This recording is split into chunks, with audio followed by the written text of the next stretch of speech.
তাহলে subacute acute pen, আগের দিনের ভিডিওতে দেওয়া ছিল অ্যাকিউট সাবঅ্যাকিউট ক্রনিক পেন কি জিনিস।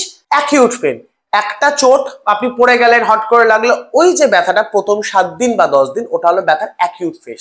ইনফ্লামেশন হয়ে যায়, কি হয়, লালচে ভাব, গরম ভাব, এগুলো যখন থাকবে তখন আইস প্যাক, ঠান্ডা শেক 5 থেকে 7 মিনিট বা 10 মিনিট, এরকম দিনে 2 বার বা 3 বার।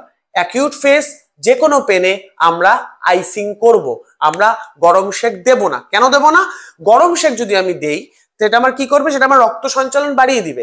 এই জায়গাটা অলরেডি আমার গরম হয়ে আছে, আমি ব্লাড সার্কুলেশন আরো বাড়িয়ে দিলাম, তাতে আমি ইনফ্লামেশন বাড়িয়ে ফেলতে পারি, বা এখানে যে লালচে ভাবটা আছে বা পেইনটা আছে আরো বেড়ে যেতে পারে। তাই যে কোনো রকম চোট খেলে প্রথম 7 দিন একদম দিনে 2 বার করে আইস প্যাক বা 3 বার করে আইস প্যাক দিন, 7 থেকে 10 মিনিট করে।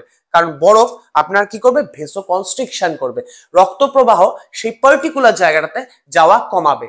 তার জন্য কি হবে, ইনফ্লামেশন কমবে, যে গরম ভাবটা আছে সেটা আস্তে আস্তে আস্তে আস্তে ডিক্রিজ করবে এবং আইস আপনাকে রিলিফ দিবে।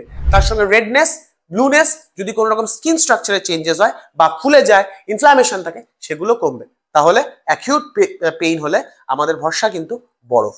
যাদের যাদের এটা ভালো লাগবে নিশ্চয়ই শেয়ার করবেন আর কমেন্ট করে জানাবেন। সকলে খুব ভালো থাকবেন। নমস্কার।